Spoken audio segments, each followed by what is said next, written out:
the V8 stock class was designed and built for racers that maybe were out of the sport and had a race car, and their car doesn't fit the rules anymore. And to make it fit the rule book, you got to spend multi gazillion monies, and you got to do this, you got to do that. And some guys just truly say, that's it, that's enough. Funding is out.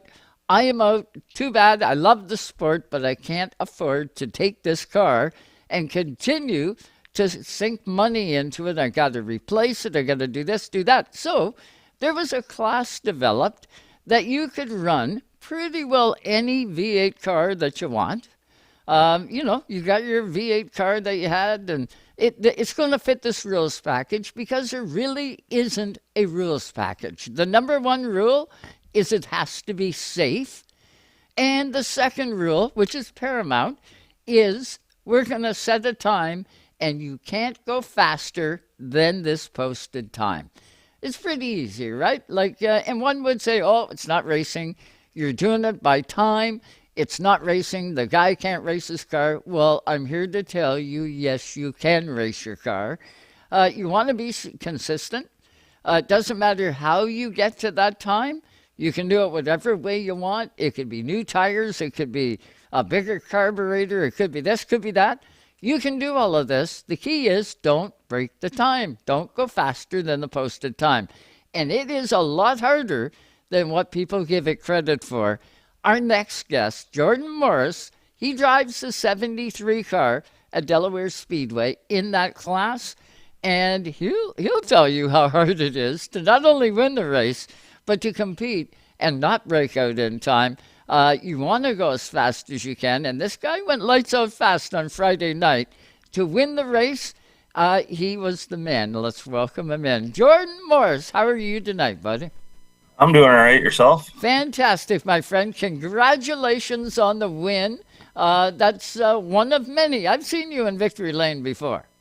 Yeah, I think that's our third one this year, and we had about 4 weeks of bad luck there with a few bad changes on our part, but I think we got her back in the ballpark, and it seems to be panning out so far. Jordan, tell me, is it? I read the post, and I put one out that we're going to have the V8 stock winner on, and I got to tell you, 75% of the comments that are on there are positive, saying, good deal, I'm glad to see that. And then you get the odd guy that'll say, that's not racing. That's great. They're running against the clock. That's stupid. It's no good. What's your response to guys like that? Well, at the end of the day, it's bracket racing at its finest, and it's come a long way from where it started. We've had a lot of bad blood at the start, and trying to get those people to convert. I think we're finally on the right track to getting them on the right side of the fence. Good. The guys that still don't like it, I mean, too bad. There's cars that have been coming out that have been sitting for a long while. There's cars that they're not competitive with late models, and you name it. Like, we had a dirt Thunderstock show up on Friday night there. Thing's been sitting for, I think you said 5 or 6 years. It's out of the woodwork, and he came out to play with it. And it's another team at the racetrack, and that was the whole design of that class. Not to be a premier division at a speedway, not to take away from the late models and the four cylinders and everybody else. It was designed to get guys back into the sport that were in the sport that pretty well folded it up and said, forget it, I'm out of money. This is stupid. Yep, that's exactly it. And with our program, we're pretty fortunate. I got my buddy Adam and Dad, and he builds our motors. Dad's willing to work on these cars. All our tires come from Pertico and all these late model teams that just toss them out. So I don't think I've had a tire bill in the last 4 years. That's cool. That's the way to do it, and have some affordable competition. And make no mistake, the competition level in that class, when you're not only racing the other guys in the class, but you are up against that clock, there is a fine line between I'm good and, oh no, I've got to stop on the backstretch and serve a penalty. Yeah, that stop and go definitely gets you. I mean, it's Barry Watson's probably the guy to beat right now for sure. He's got that thing dialed in right to the 10th of a second. And we lucked out Friday night when he broke out by 2/1000s. So, I mean, he's, as long as I can stay with him and play his game, we're usually there at the end. You'd be a good guy to ask this. Jordan, how far have you started? Like, how far back have you started yet won the race at the end?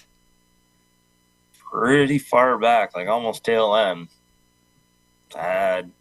Exact position, I'm not totally sure, but we were beyond 14th. Yeah, so back there quite a ways and still able to race your way up to the front and not really depending on guys to break out. But one thing that I've tried to say to fans that, have made comments and said, no, I don't like this racing, it's junk. Not to try and change their mind, but just try to point things out that, to win in this class, think about it. You have, really, if there's 20 cars in the class, you have 20 different configurations of race cars. No two of them are the same anymore, right? Not a single one of them. It's all, a lot of it's a mental game. And once you figure that, even Friday night, it was kind of, Barry was backing off enough that I could gain half a car a lap. To me, I felt like I was flying. To him, he was probably thinking, damn, I'm going slow. And then we ended up getting to the last corner, and he took that last little jump coming out, and that ended his night, and we happened to take it from second. Yeah, and there's a way, too, that you can entice the guy that you're racing against, right? You want him to maybe push the envelope, and maybe he breaks out. You're right on the line. You can, I don't know. You can sort of get the guy at times, right? Well, we're having a little connection issue. That's okay. We're having a little connection issue, but that's okay. You can entice the guy that you're racing against to maybe push it a little harder, and he may break out. Yeah, absolutely. It's 100% a mental game.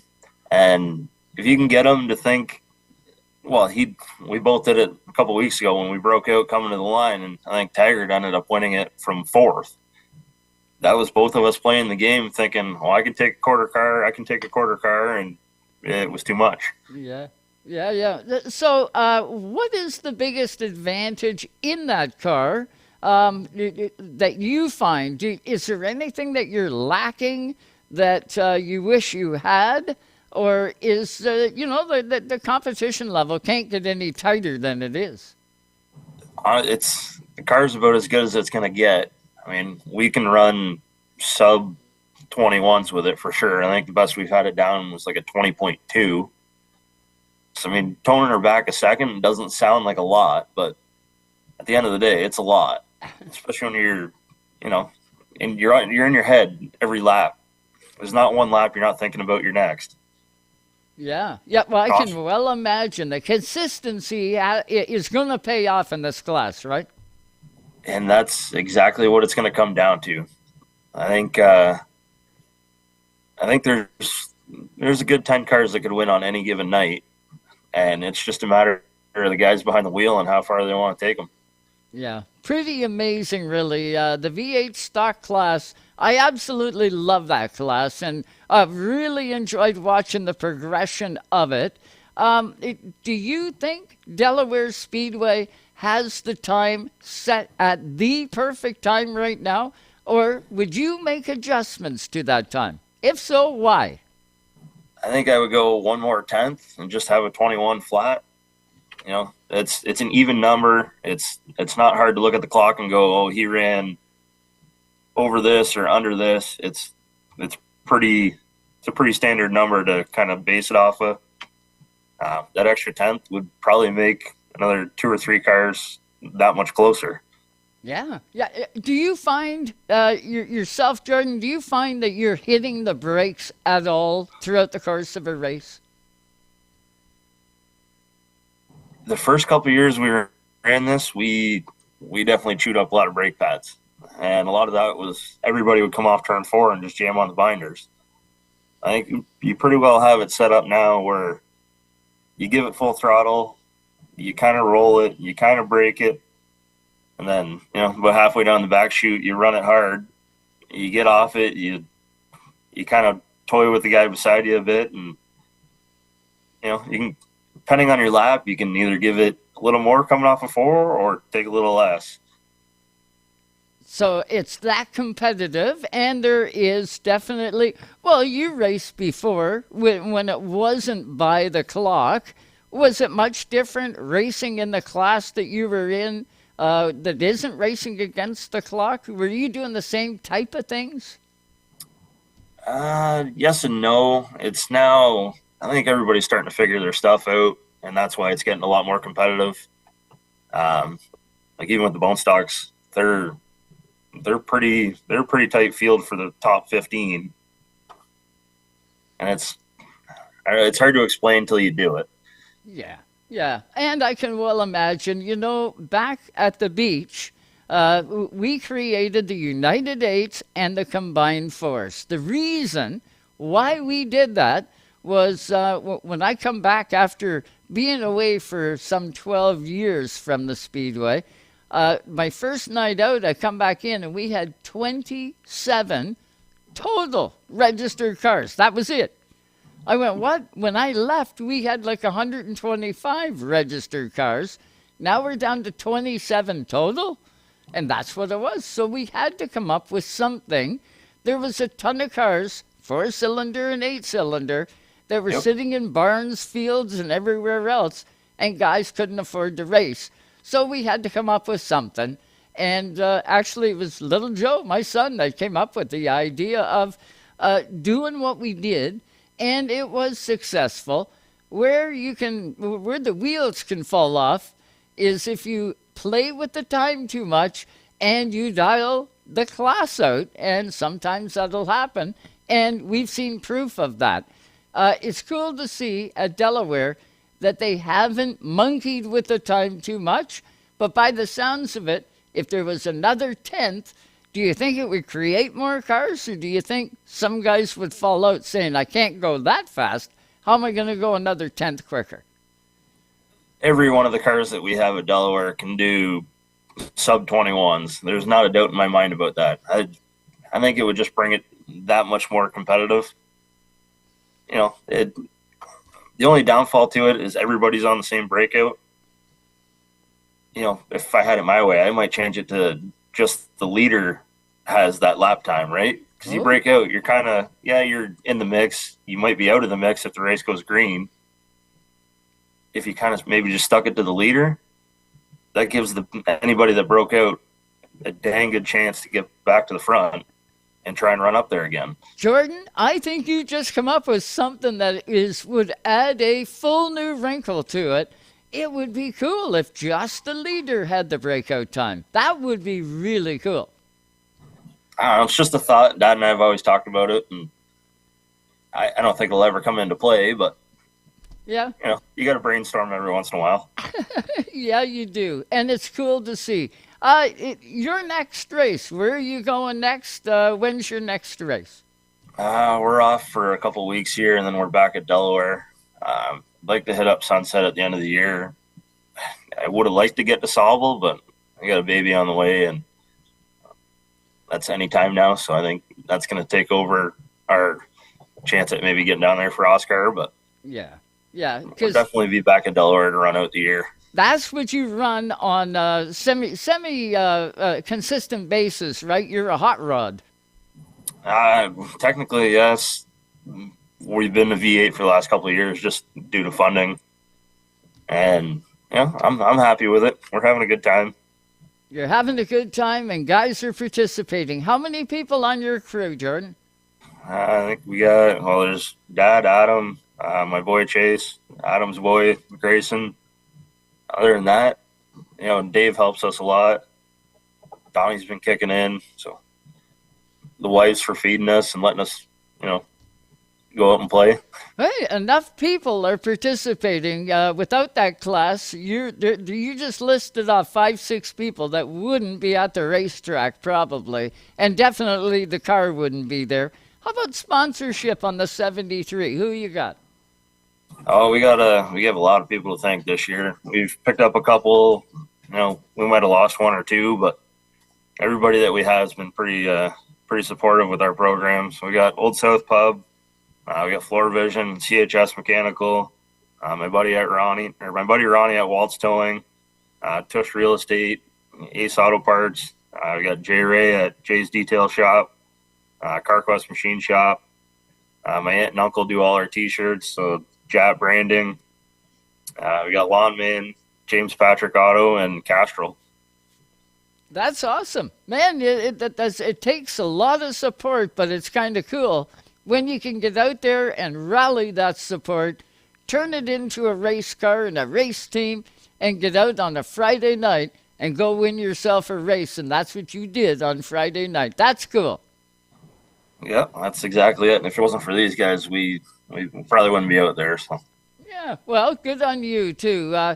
Is there much camaraderie with the teams? Do you guys sort of hang out? Or I guess when the buckets go on, that's it, right? Friends are out the window. It's time to race.